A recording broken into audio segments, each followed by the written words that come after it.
Olá! O esporte é um importante veículo de mudança das perspectivas em relação às pessoas com deficiência, tendo impacto na diversidade, no respeito à inclusão e unindo as pessoas e transcendendo fronteiras físicas e culturais. As pessoas participam do esporte por causa do seu interesse, paixão e habilidade. O amor ao esporte tem a capacidade de unificar as pessoas para que todos se tornem companheiros de equipe. No programa Saúde e Consciência dessa semana, vamos receber os pesquisadores Dr. Paulo Ferreira de Araújo, da Universidade de Campinas, e Dr. Anselmo de Ataíde Costa e Silva, da Universidade Federal do Pará, para refletir sobre o profissional da educação física, inclusão e esporte adaptado. É daqui a pouco, não saia daí.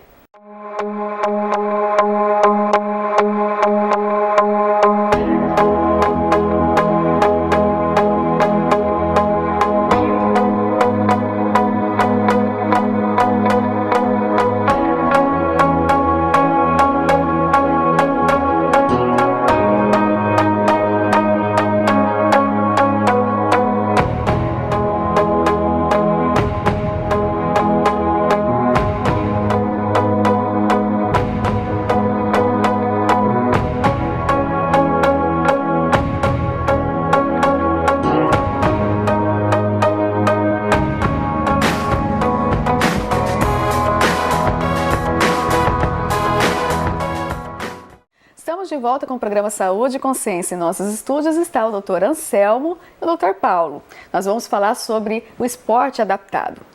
Obrigado pela participação de vocês em nosso programa, por terem vindo, de cidades tão longe para estarem conosco aqui durante o congresso, dividindo todo esse conhecimento com os nossos alunos, com os professores. Realmente é uma grande honra tê-los em nossa instituição. Prazer é nosso. Eu gostaria que vocês começassem falando um pouquinho sobre o que é esse esporte adaptado, como que a pesquisa científica vê isso, e realiza esses estudos. Posso? Tá bom. Por favor. Bom, e primeiramente eu também faço os agradecimentos a toda a direção da universidade pelo convite, também para mim é um prazer estar aqui. Bom, a questão do desporto, a gente fala desporto adaptado, tem várias nomenclaturas que a gente trata essa questão hoje, O desporto adaptado, ele dá um entendimento que ele vem de um desporto convencional, ok? E ele vem na busca de atender grupos diferenciados. Então ele parte de uma prática já sistematizada dentro do desporto e vem para atender. Isso, um exemplo clássico disso é o basquete sobre rodas, é o handebol sobre rodas e assim por diante. Eu costumo dizer que essa forma, essa prática, ela é um pouco diferente, muito diferente, podemos afirmar assim, do desporto convencional, porque ela nasce dentro das universidades, essa prática. Ela nasce pela necessidade de ter um atendimento para reverter uma situação que isso foi sendo construída a partir da última grande guerra, que era a questão das pessoas ir a óbito muito rápido após uma lesão medular, média de 20 dias. E após a questão da reabilitação, lança-se mão de algumas estratégias, entre elas a prática do desporto, como forma de promover, ampliar, melhorar a saúde das pessoas naquele momento e que depois teve toda uma trajetória até chegar nos momentos atuais, que ela está dentro das universidades como conteúdo de pesquisa, conteúdo de formação e às vezes atendimento também. E trabalha, na verdade, de uma forma integral, Não é somente pensando na parte física, mas também emocional, tanto do acometido quanto da família, porque ter ele incluído em atividades de esporte como essas, realmente eu imagino que seja uma grande superação para eles, um retorno realmente às atividades. Dá para pensar dessa forma também? Dá para pensar. Cada caso é um caso, Essa vem a questão da superação, vem as questões do ganho pessoal também, a questão de saúde, está muito ligado a essas situações. Na nossa ótica, enquanto tema de pesquisa, área de estudo, ela vai um pouco mais além. Ela está muito centrada não só na pesquisa, mas principalmente na formação profissional. Tá? É que às vezes a gente brinca, né? É difícil você achar uma pessoa que não tem um conhecimento científico lidando com esse tema fora, tá, de uma área de conhecimento. Você acha dentro do desporto convencional essa prática, mas na prática com essas pessoas requer algumas questões básicas. Que uma é o conhecimento sobre as questões da deficiência, e isso envolve uma série de conhecimento mesmo prático, ou ligado à modalidade, ou às vezes às tecnologias, né? Hoje, muito importante nessa prática, as tecnologias assistivas, a tecnologia também dos materiais, e além de tudo, conhecer sobre a deficiência. Então, acho que esses três pontos, ajudam no desenvolvimento dessa prática. E lá no Pará, como que fica? O Pará é um estado que tem uma grande parcela da população que participa de jogos e competições esportivas para deficientes, né? Com foco mais no atletismo, tem algumas equipes de esporte coletivo, tem várias equipes de basquete e cadeira de rodas, né? Um estado que tem assim, uma grande parcela de praticantes, né? É claro que com as suas dificuldades regionais, né, como todos os estados têm, mas tem um pessoal que faz um trabalho bastante consistente, né? Eu acho que é importante até fazer um pequeno acréscimo que o Paulo comentou antes sobre a questão da superação, né? Assim, essa área ela tem crescido de tal forma que hoje as pessoas que estão envolvidas com o esporte já nem vislumbram mais a superação enquanto objetivo, né? Porque o que se foca, o que se tem como meta é o resultado esportivo, né? Quando você vê um atleta de futebol, por exemplo, você comenta o resultado dele enquanto esporte, modalidade, né? E não a deficiência, nem o... E não a superação de onde ele saiu, o que fez. Em alguns momentos tem até um foco para isso, mas o que se enfoca é o esporte mesmo. E o esporte adaptado, o paralímpico, está caminhando para isso. O que é muito legal de ver que as pessoas estão começando a olhar mais para o resultado e não tanto para a questão da superação, né? A questão da inclusão da Paralimpíada mudou essa visão, né? Porque hoje, na verdade, quando passa as Paralimpíadas na TV, acaba tendo um foco maior para esse tipo de esporte, que não se tinha, né, essa mesma visão já mais no passado. E vocês acham que a inclusão dessas Paralimpíadas, elas podem trazer algum tipo de benefício? Alguma visão diferenciada, enfim, alguma mudança na parte do fomento, dos patrocínios, enfim, de valores? Como que fica? Não resta dúvida. Eu acho que é por aí mesmo. Eu acho que é o último grande passo que deram nessa direção. Essa prática ela já vem há muitos anos. Só que ela começa assim, que até era logo após as Olimpíadas vinha os Jogos de Tóquio Mandeville, né? Ou seja, após. Começa nos anos 60, a primeira vez em Roma, e aí acontecia em momentos diferentes, até ter uma junção desses dois movimentos, o paralímpico, o olímpico e o paralímpico, tá? Então isso hoje faz parte da política de qualquer país que queira sediar uma Olimpíada, ele tem que ter essa proposta. Isso já vem acontecendo já algumas edições. Sediar os dois grandes movimentos. Isso. Né? Então essa junção onde senta-se, tá, as pessoas do Comitê Olímpico e Paralímpico é o grande ganho. Então, isso tem acontecido, foi assim já nas 4 últimas edições. Tá? Não, excelente. Eu acho que em relação ao Brasil, de Londres para cá que começou a ter uma transmissão mais efetiva da Paralimpíada, né? Eu acho que isso em termos de divulgação, de mostrar o potencial do esporte enquanto fenômeno, tem ajudado muito até a mudar o entendimento das pessoas sobre a deficiência, né? Mas assim, olha, toda pessoa que apresenta uma deficiência é capaz de fazer o esporte adaptado? O que é necessário para que ele possa ser incluído nessas modalidades? E outra, ele poderá fazer todas as modalidades possíveis? Ou como que é? Não. Isso não é possível, né? A gente incluir pessoa. Se a gente pensar em 4 grandes grupos, certo, nós temos o deficiente intelectual, que tem um movimento dele esportivo. Nós temos o surdo, que tem um movimento dele. Que está nesse movimento chamado paralímpico, nós temos o deficiente físico, Certo. e aí nós podemos fazer deficiente físico barra motora, que está dentro da deficiência, e temos também o cego. Certo. Dentro dessas, vamos dizer assim, essas categorias, nós temos várias classificações. Chama-se de classificações de acordo com as capacidades remanescentes, que a gente chama de classificação esportiva, que é um tema muito assim, complexo e é uma forma de agrupar essas pessoas. Então, existem pessoas que ela não tem esse potencial mais para fazer, de repente, um esporte, praticar um esporte coletivo. Nós podemos pegar os PCs, que às vezes caminha para o esporte individualizado. Tá? Nós temos, às vezes, o paraplégico, que tem o potencial para as modalidades coletivas e também para as individuais. O cego, tá? Mais restrito o coletivo, mas tem ainda o goalball e assim por diante.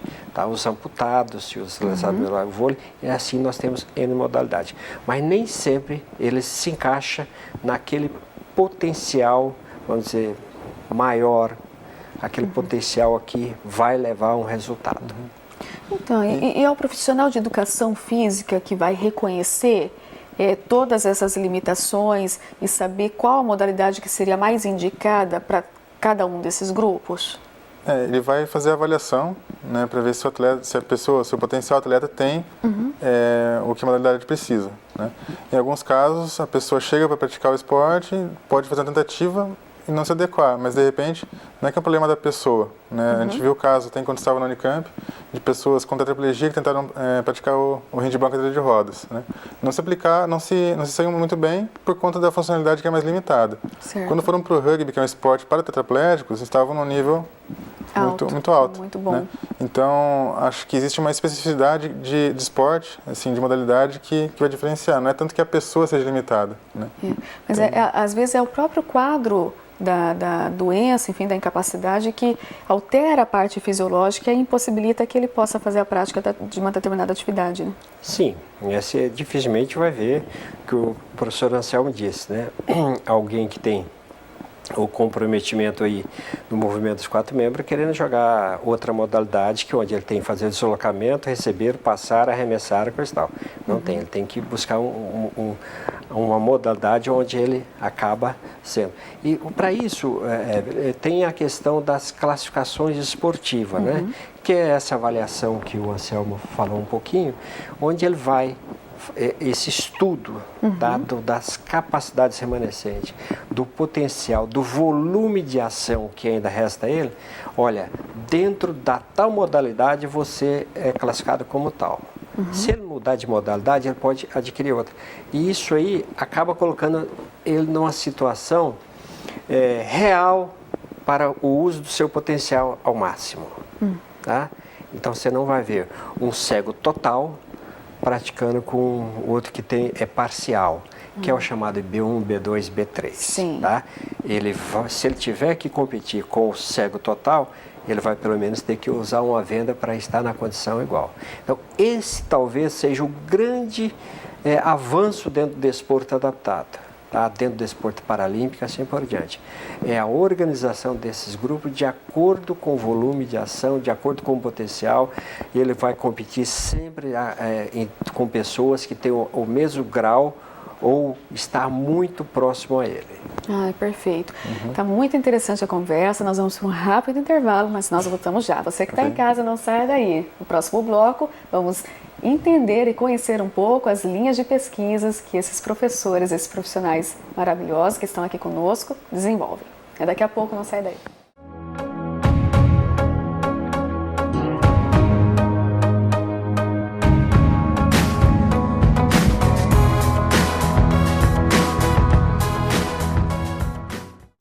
Capacitar profissionais para atuação na área de plantas medicinais. Esse é o compromisso do mestrado profissional em plantas medicinais e fitoterápicas na atenção básica da Unipar.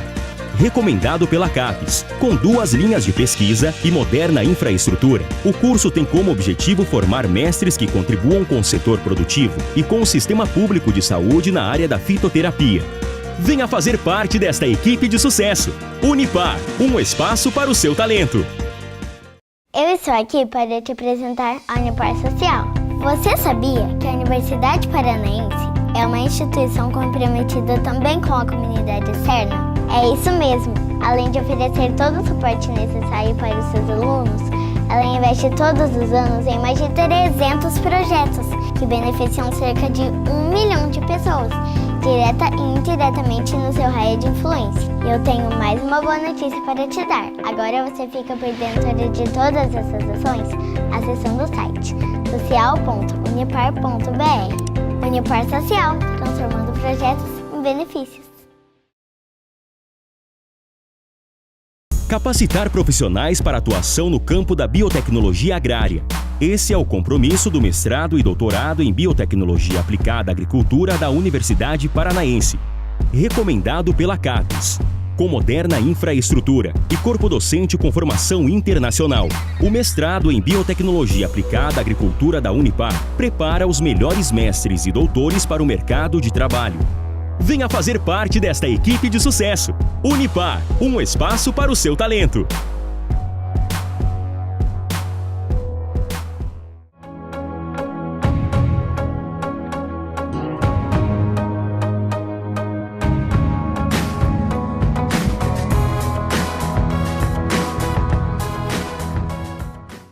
Estamos de volta com o programa Saúde e Consciência. Em nossos estúdios está o Dr. Paulo, da Unicamp, e o Anselmo, que é da Universidade do Pará. Então, quer dizer, a gente estava conversando sobre a questão do esporte paralímpico. Então, os comitês paralímpicos, eles sempre vão ter essa preocupação de tentar nivelar todos os esportistas para que todos façam a competição no mesmo patamar, no mesmo nível. Exato, é o que se chama de classificação funcional. Né? Ótimo. Por meio da classificação, você iguala e evita que a pessoa acabe competindo num patamar de funcionalidade diferente do seu. Né? Você evita a exclusão pela capacidade e incapacidade. Né? Dessa forma, você consegue ter no esporte coletivo equipes mais niveladas, equipes mais homogêneas, onde é a habilidade que vai sobressair, né? E não a funcionalidade. Né? E mesmo no esporte individual, você acaba competindo com pessoas com o mesmo potencial e aí a habilidade que vai se sobressair. Né? Perfeito. Essa classificação ela é mais importante, seria tipo assim, vamos evitar o DOP, ou seja, você tem uma classificação que te favorece. Você tem uma classificação baixa para competir com aquele que tem uma dificuldade maior. Se isso acontecer, que já aconteceu, inclusive com atletas brasileiros, que há pouco mais de 20 anos, essas classificações nunca batiam as classificações feitas aqui no Brasil com as internacionais. Então era comum você sair com a equipe achando que você tinha uma equipe de tantos pontos, chegava lá, você tinha uma equipe completamente diferente. Isso aí, o Comitê Internacional e depois os comitês nacionais, tá, zela com grande rigor essa questão da avaliação da classificação funcional para os atletas paralímpicos que nas competições das Paralimpíadas. Houve unificação agora? Então, essa mesma classificação funcional que é feita lá nos Estados Unidos e Europa, por exemplo, é a mesma aqui do Brasil para não ter esse conflito? Eles tentaram fazer com que os parâmetros fossem aproximados? Internacional. Internacional. Agora a regra Da mesma forma que acontece na Alemanha, ela tem que acontecer no Brasil. É esse talvez os conflitos. E essa unificação, ela é aferida a todos os congressos internacionais. É revisto, muda de forma de ser feita. Há algum tempo atrás ela era uma avaliação médica. E a gente sabe quando você quer ocultar alguma coisa a seu favor, sendo uma avaliação médica, dá para fazer isso, mas não dá para fazer durante a realização do ato, ou seja, do jogo em si. Você não vai fingir que você não vai ter aquele movimento. Então, hoje ela é feita durante os jogos mesmo e ela pode ser revista também, de quando tempo for em necessário, tempo. né? Que eles desconfiem de alguma coisa ou queiram revisar de fato. E tem muitos estudos sobre isso, tem muita gente estudando. E existem pessoas especialistas, às vezes, em tal modalidade. Então, o mesmo classificador para basquete, às vezes ele não consegue fazer da natação, e nem da esgrima, e nem da bocha. Então, são muito específicos. Especializados. Existe aquele profissional específico Tá? Perfeito. Professor Anselmo, olhando o seu currículo, a gente verifica que você é filho da Unipar, né? Estudou aqui na Universidade Paranaense e decolou. Você poderia me contar um pouquinho como que foi essa trajetória e essa descoberta pelo gosto para pesquisar esse assunto que é o desporto adaptado? Bem, assim, minha trajetória aqui na Universidade começou em 2004, no curso de Educação Física aqui em Umarama, né? Acho que foi na segunda semana de aula eu conheci o Projeto AMA, que hoje tem mais campos da universidade, na época só tinha Umarama e Toledo, né? Então ele era coordenado pelo professor Gorla, né? Que hoje ele está na Unicamp, é o que me orientou na pós, que foi orientado pelo Paulo, né? Então eu comecei a acompanhar o projeto, já tinha tido experiência com basquete convencional e, assim, aqui iniciei essa vivência com basquete em cadeira de rodas, né? Aí fui me envolvendo com a área, fui criando gosto, né? Eu tive a oportunidade de participar em 2005, acho que era o 5º encontro de iniciação científica da Unipar. Foi a primeira vez que eu apresentei um trabalho acadêmico, né? Então é muito legal estar aqui no evento porque traz tudo de volta, né? Isso. E depois, em 2006, eu migrei para Toledo, ou seja, fiz 2 anos aqui, 2 anos lá, né? Lá eu me envolvi com handebol em cadeira de rodas, de modo que eu passei todos os 4 anos da minha formação envolvido com esporte adaptado na extensão, né? E também realizando a iniciação científica e as pesquisas. Aí daqui eu fui para a Unicamp, depois em 2009, para iniciar o mestrado, né, com o professor Gorla como orientador, e finalizei o doutorado em 2014, né? E aí de lá fui aprovado num concurso na Federal do Pará em 2015, que é onde eu estou até esse momento, né? Então, de 2004 até hoje, eu tenho esse envolvimento com a adaptada que iniciou aqui na Unipar, né? Isso é fantástico, né? Então, o gosto foi despertado durante os bancos escolares, chamou a atenção, né, pelo assunto e decolou aí fazendo as pesquisas. E, professor Paulo, não é só o Anselmo que tem uma ligação, uma história mais íntima com a Universidade Paranaense. Os projetos, né, que são realizados ali com a Unicamp já tem uma relação também aqui com a universidade. Vocês têm uma parceria, é isso? Eu sou um pouco mais velhinho, né? Isso. Ele é muito jovem ainda, já é neto acadêmico. Isso mesmo. Bom, o envolvimento com o Paraná é grande.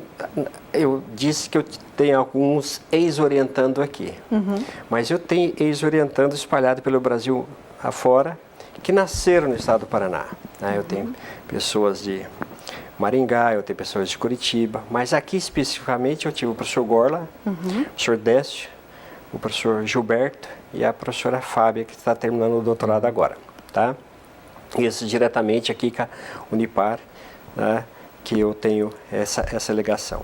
E essa ligação ela já vem há tempo, desde quando o professor Gorla era aluno lá, né? Quando ele viu algumas práticas e enriqueceu essa prática aqui também. E colocou outras pessoas que naquele momento não estavam envolvidas que é o professor Décio. Sim. E o professor Décio ele pegou uma modalidade que ela estava sendo praticada por nós lá, que era para atender um grupo específico, mas ela não estava acabada. E ele propôs, no doutorado dele, elaborar uma proposta de institucionalização do handebol em cadeira de rodas, porque era uma prática dentro daquele contexto que existia lá, porque nós tínhamos 2 grupos e tinha um grupo que ficou fora. Entendi. Então, para atender aquele grupo, que o handebol ainda é um desporto adaptado, ele não é um desporto paralímpico. Mas quem fez isso foi o professor Décio, que foi meu aluno, e falou assim, então você vai fazer isso, porque ele era ligado ao desporto convencional. Então, que é a questão do handebol, né? Então, nós tivemos essa facilidade com ele, por ser um grande conhecedor do handebol convencional, trabalhar com handebol, trazer para Toledo, formar a equipe, e hoje nós temos espalhado em vários países e praticamente em todos os estados brasileiros já essa prática. Daqui a pouco ele se torna uma modalidade paralímpica também. Vai demorar um pouquinho ainda. Então essa ligação acadêmica, ela se torna rica não só para, vamos dizer assim, para os professores da Unipar, como os alunos daqui também, como para a própria Unicamp. Eu acho que é importante que ela cumpra esse papel dela e no segmento da pesquisa.